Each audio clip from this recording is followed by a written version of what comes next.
Hey guys, this is Divya and welcome back to my channel. So guys, आज का जो topic है वो है क्वांटम नंबर, क्वांटम संख्या। तो उसके बारे में जान लेते हैं। तो जो हमारी फर्स्ट क्वांटम संख्या है वो है मुख्य क्वांटम संख्या। ओके देन, ये क्वांटम नंबर, इसमें 4 क्वांटम नंबर हैं जिसके नेम हैं। फर्स्ट जो है वो है प्रिंसिपल क्वांटम नंबर, यानी कि मुख्य क्वांटम संख्या, जिसको हम n से रिप्रेजेंट करते हैं। सेकंड है सेकेंडरी क्वांटम नंबर, यानी कि द्विगंशी क्वांटम संख्या, जिसे हम l से शो करते हैं। एंड जो थर्ड है वो है मैग्नेटिक क्वांटम नंबर, यानी कि चुंबकीय क्वांटम संख्या, जिसे हम m से शो करते हैं। एंड जो लास्ट वन है वो है स्पिन क्वांटम नंबर, जिसे हम चक्रण क्वांटम संख्या बोलते हैं और एस से रिप्रेजेंट करते हैं। तो ये चार जो हैं वो क्वांटम संख्या है। फर्स्ट है प्रिंसिपल क्वांटम संख्या, यानी कि मुख्य क्वांटम संख्या। एंड सेकेंडरी क्वांटम संख्या, यानी कि द्विगंशी क्वांटम संख्या। एंड जो थर्ड है वो मैग्नेटिक क्वांटम नंबर, यानी कि चुंबकीय क्वांटम संख्या। और जो फोर्थ है वो स्पिन क्वांटम नंबर, यानी कि चक्रण क्वांटम संख्या। स्पिन यानी कि चक्र, जो चक्रण की इस टाइप से इसका नाम जो चक्रण क्वांटम संख्या रखा गया है। और इनको n, l, m and s से रिप्रेजेंट किया जाता है। तो सबसे पहले हम जो देख रहे हैं वो सबसे पहले हम देखेंगे मुख्य क्वांटम संख्या के बारे में थोड़ा स्टडी कर लेते हैं कि क्या है मुख्य क्वांटम संख्या। तो इसे आपको पता है, इसे n से शो करते हैं, है ना। मुख्य क्वांटम संख्या है उसको n से हम शो करेंगे। एंड यह जो है वो क्या, इसका जो क्या काम है, यह ऑर्बिटल की ऊर्जा व स्थिति बताता है नाभिक से, यानी कि यह क्वांटम नंबर जो है वो नाभिक के सापेक्ष ऑर्बिटल की स्थिति एंड उसकी एनर्जी को शो करता है। यह इलेक्ट्रॉन की नाभिक से औसत दूरी बताता है। इलेक्ट्रॉन जो है वो नाभिक से उसकी औसत दूरी कितनी है, नाभिक कहाँ है और इलेक्ट्रॉन कहाँ है, तो उसकी जो औसत दूरी है। ओके देन, ये क्वांटम नंबर, इसमें 4 क्वांटम नंबर हैं जिसके नेम हैं। फर्स्ट जो है वो है प्रिंसिपल क्वांटम नंबर, यानी कि मुख्य क्वांटम संख्या, जिसको हम n से रिप्रेजेंट करते हैं। सेकंड है सेकेंडरी क्वांटम नंबर, यानी कि द्विगंशी क्वांटम संख्या, जिसे हम l से शो करते हैं। एंड जो थर्ड है वो है मैग्नेटिक क्वांटम नंबर, यानी कि चुंबकीय क्वांटम संख्या, जिसे हम m से शो करते हैं। एंड जो लास्ट वन है वो है स्पिन क्वांटम नंबर, जिसे हम चक्रण क्वांटम संख्या बोलते हैं और एस से रिप्रेजेंट करते हैं। तो ये चार जो हैं वो क्वांटम संख्या है। फर्स्ट है प्रिंसिपल क्वांटम संख्या, यानी कि मुख्य क्वांटम संख्या। एंड सेकेंडरी क्वांटम संख्या, यानी कि द्विगंशी क्वांटम संख्या। एंड जो थर्ड है वो मैग्नेटिक क्वांटम नंबर, यानी कि चुंबकीय क्वांटम संख्या। और जो फोर्थ है वो स्पिन क्वांटम नंबर, यानी कि चक्रण क्वांटम संख्या। स्पिन यानी कि चक्र, जो चक्रण की इस टाइप से इसका नाम जो चक्रण क्वांटम संख्या रखा गया। और इनको n, l, m and s से रिप्रेजेंट किया जाता है। तो सबसे पहले हम जो देख रहे हैं वो सबसे पहले हम देखेंगे मुख्य क्वांटम संख्या के बारे में थोड़ा स्टडी कर लेते हैं कि क्या है मुख्य क्वांटम संख्या। तो इसे आपको पता है, इसे n से शो करते हैं, है ना। मुख्य क्वांटम संख्या है उसको n से हम शो करेंगे। एंड यह जो है वो क्या, इसका जो क्या काम है, यह ऑर्बिटल की ऊर्जा व स्थिति बताता है नाभिक से, यानी कि यह क्वांटम नंबर जो है वो नाभिक के सापेक्ष ऑर्बिटल की स्थिति एंड उसकी एनर्जी को शो करता है। यह इलेक्ट्रॉन की नाभिक से औसत दूरी बताता है। इलेक्ट्रॉन जो है वो नाभिक से उसकी औसत दूरी कितनी है, नाभिक कहाँ है और इलेक्ट्रॉन कहाँ है, तो उसकी जो औसत दूरी है। चलो फिर इस डायग्राम को हम थोड़ा समझ लेते हैं। एटम है जिसमें न्यूक्लियस रहता है और इसके चारों ओर इलेक्ट्रॉन चक्कर लगाता रहता है। जो एटम है उसमें न्यूक्लियस रहता है और उसके चारों ओर कौन चक्कर लगाता है, इलेक्ट्रॉन लगाता है। और जो K, L, M, N इन कोश में वो चक्कर लगाता है, जिसे हम शेल भी कहते हैं। कोश को शेल कहा जाता है, जिसमें इलेक्ट्रॉन मौजूद रहते हैं। ये जो कोश है K, L, M, N, इसमें इलेक्ट्रॉन मौजूद है। इसमें हम इलेक्ट्रॉन की एनर्जी कितनी है नाभिक से, उसकी डिस्टेंस कितनी है, जो उसका पोजीशन कहाँ है, कैसा है, इन सब के बारे में ये मुख्य क्वांटम संख्याएं जो हैं, जो मुख्य क्वांटम जो नंबर है वो बताता है, वो हमें एक्सप्लेन करता है। तो हम देखते हैं कि जो K शेल है उसके लिए n की वैल्यू जो है वो 1 है। L सेल है उसके लिए n की वैल्यू 2 है। एंड जो M सेल है उसके लिए जो जो m सेल है उसके लिए n की वैल्यू 3 है एंड जो n सेल है उसके लिए n की वैल्यू 4 है। तो n का जो वैल्यू है वो 1 2 3 4 हो सकता है। n का जो वैल्यू है वो 1 2 3 एंड 4 हो सकता है। एंड बोर्ड ने इन्हें जो नाम दिया वो है KLMN, इससे इन्हें शो किया। सो गाइस, बोर्ड ने जो इन्हें KLMN से शो किया, ये जो क्वांटम नंबर है इनको KLMN से शो किया। जो n की वैल्यू है वो 1 2 3 4 हो सकती है। n का मान जैसे जैसे बढ़ता है इलेक्ट्रॉन की नाभिक से दूरी भी बढ़ती है और साथ ही इलेक्ट्रॉन की एनर्जी भी बढ़ती है। कोई भी इलेक्ट्रॉन अगर m सेल में उपस्थित है तो उसकी जो मुख्य क्वांटम संख्या है वो कितनी होगी, 3 होगी। वैसे ही अगर वो L में है तो n जो मुख्य क्वांटम संख्या जो n है वो 2 होगी। अगर n सेल में है तो n का जो मान है, n की जो वैल्यू है वो 4 होगी। एंड अगर K सेल में अगर प्रेजेंट है तो जो n की वैल्यू है वो 1 होगी।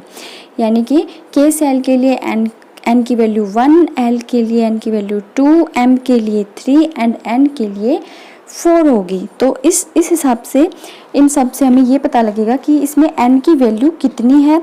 इससे हमें देखना कि कौन से शेल के लिए n का वैल्यू कितना होगा। तो ये थी प्रिंसिपल क्वांटम नंबर यानी कि मुख्य क्वांटम संख्या, जिसे बोर्ड ने KLMN, इसमें 4 तरह के जो शेल बनाए थे और जो इलेक्ट्रॉन है वो कैसे कैसे उसकी नाभिक से दूरी बढ़ती है। n का मान जैसे बढ़ेगा वैसे इलेक्ट्रॉन की नाभिक से दूरी बढ़ेगी एंड साथ ही इलेक्ट्रॉन की ऊर्जा भी बढ़ेगी।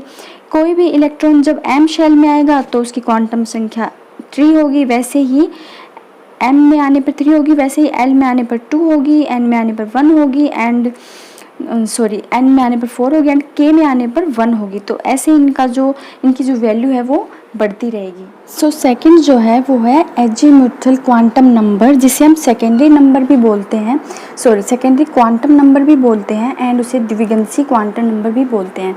तो ये जो क्वांटम नंबर है इसे L से शो किया जाता है, L से प्रदर्शित किया जाता है। जो पहले वाला था उसे N से प्रदर्शित कर रहे थे और इसको करेंगे L से शो करेंगे। मुख्य क्वांटम संख्या को n से किया था तो इसे हम करेंगे L से शो। और ये क्या काम करता है, ये ऑर्बिटल का साइज बताता है। और फर्स्ट वाला जो क्वांटम नंबर था, फर्स्ट वाला जो मुख्य क्वांटम नंबर था वो बताता था शेल के बारे में, बट ये बताता है शब्द शेल के बारे में यानी कि उपकक्षक के बारे में।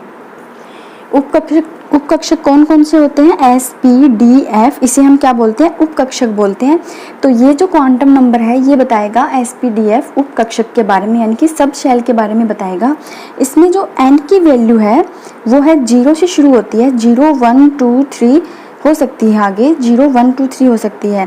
एंड जो मुख्य क्वांटम संख्या थी उसमें गाइस जो n की वैल्यू है वो होती थी 1 2 3 यानी कि 1 से शुरू होती थी, बट इसमें 0 से शुरू होगी और 0 शुरू होकर 0 1 2 3 होगी और जिसे हम SPDF इस टाइप से हम लिखेंगे SPDF।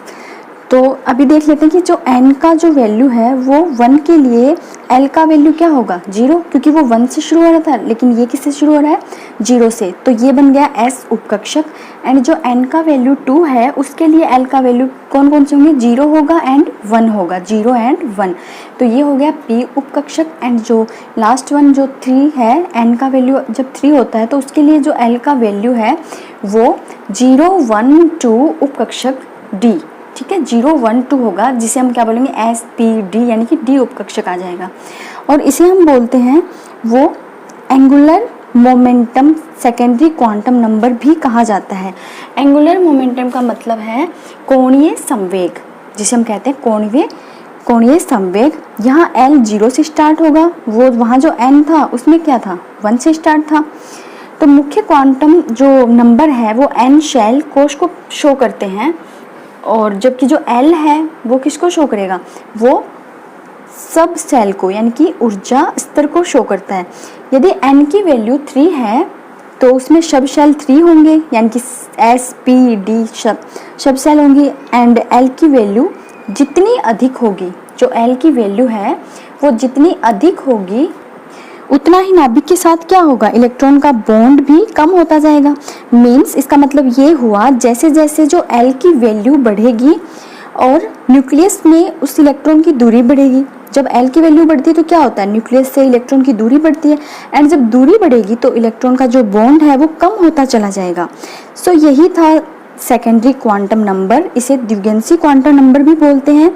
सो गाइस, इनकी जो वैल्यू है वो आपको अच्छे से लर्न कर लेनी है, बिकॉज आगे जो न्यूमेरिकल्स आने वाले हैं उसमें काफ़ी काम आएगी। तो आसान सी है, ज़्यादा इसमें हार्ड कुछ नहीं है। जैसे कि जो n की वैल्यू मुख्य क्वांटम संख्या के लिए n की वैल्यू क्या थी, 1 2 3 1 से शुरू हो रहा था, लेकिन इसमें क्या है, 0 से शुरू हो रहा है। L की जो वैल्यू है वो 0 से शुरू हो रही है, तो आपको अच्छे से इनको लर्न कर लेना है। एंड जो हमारा थर्ड वन है वो है मैग्नेटिक क्वांटम नंबर, यानी कि चुंबकीय क्वांटम संख्या। तो आइए फिर इसके बारे में जो हमारा थर्ड जो है क्वांटम नंबर वो है मैग्नेटिक क्वांटम नंबर, यानी कि चुंबकीय क्वांटम संख्या। इसे हम m से शो करते हैं, और इसमें क्या बताया कि एटम को जब हाई मैग्नेटिक एरिया में रखते हैं, उच्च चुंबकीय क्षेत्र में रखते हैं, तो यह देखा गया है कि इलेक्ट्रॉनों का जो मैग्नेटिक एरिया में जो व्यवहार है, जो इलेक्ट्रॉनों का जो बिहेवियर है वो एक जैसा नहीं होता, वो सेम नहीं होकर अलग अलग हो जाता है। ओके गाइज, वो उनका ना सेम नहीं होता, जो व्यवहार है, जो उनका बिहेवियर है वो अलग अलग होता है। इस क्वांटम संख्या से मैग्नेटिक फील्ड में इलेक्ट्रॉन ऑर्बिटल्स की दिशा का ज्ञान होता है, और इसमें क्या होता है कि जो मैग्नेटिक फील्ड है, जो चुंबकीय क्षेत्र है, उसमें जो इलेक्ट्रॉन के जो कक्षक हैं उनकी कैसी डायरेक्शन होगी, तो वो जो डायरेक्शन है उसका भी जो नॉलेज है हमें इसी क्वांटम नंबर से होता है। तो इसमें इसे हम m से शो करते हैं। ओके, अब यहाँ देखिए गाइज, ये एक टेबल है जो आपको अच्छे से लर्न कर लेनी है, क्योंकि न्यूमेरिकल में इसी टेबल के अकॉर्डिंग आपको जो न्यूमेरिकल आएंगे उसमें सॉल्यूशन करने हैं। तो इसमें देखो, मैंने जो तीनों जो हैं उनका एक ही करके एक टेबल बताई है, जिसमें जो n है quantum number, L shell, subshell, m, इनमें क्या क्या वैल्यू होगी वही इसमें दिखाया गया है। तो जो n है उसकी वैल्यू जब 1 होती है, तो L जो है द्विगुणित क्वांटम संख्या, वो कहाँ से स्टार्ट होती है, वो 0 से स्टार्ट होती है, तो उसकी हो जाएगी यहाँ पर 0। और जो सेल है, यानी कि जो कक्षा है, कोश है, वो क्या है, इसमें k है। एंड जो सब शेल है वो क्या होगा, उपकक्षक, वो होगा s। ये द्विगुणित क्वांटम संख्या में आए थे ना, सेकेंडरी क्वांटम संख्या में, कि s p d, तो ये उपकक्षक है, तो वो होगा s। और जो यहाँ पर m है वो 0 हो सकता है ना, n के लिए 1 है, तो m का वैल्यू जो 0 होगा। इस साइड, इस डायरेक्शन जाएंगे तो हो जाएगा -1 0, इस डायरेक्शन जाएंगे तो +2 +1, ये सब होगा। ओके गाइज, एंड ये देखो, सॉरी गाइज, आगे जो है वो जो n की वैल्यू है वो अगर 2 आ रही है, तो L की वैल्यू कितनी होगी, 1 होगी, क्योंकि वो 0 से स्टार्ट हो रहा है, तो उसके बाद इसकी वैल्यू 1 होगी। शेल होगा L, सब शेल यानी उपकक्षक P हो जाएगा, और m की वैल्यू फिर होगी -1 0, एंड आगे की ओर जाएंगे तो +1 +2। ऐसे ही अगर n की वैल्यू 3 है, तो जो द्विगुणित क्वांटम नंबर है वो 2 हो जाएगा, सेल होगा उसमें m शेल, एंड जो सब शेल है वो कौन सा हो जाएगा, s p d, तो वो d हो जाएगा। एंड जो m की वैल्यू है वो हो जाएगी -2 -1 फिर 0, फिर उस डायरेक्शन में जाएंगे तो +1 +2। तो इस अकॉर्डिंग आपको ये जो टेबल है वो लर्न कर लेनी है अच्छे से, ताकि न्यूमेरिकल्स करेंगे तो आपको काफ़ी आसानी होगी उनको सोल्व करने में। ओके गाइज, तो जो हमारा लास्ट जो है वो है क्वांटम नंबर, वो है स्पिन क्वांटम नंबर, यानी कि चक्रण क्वांटम संख्या।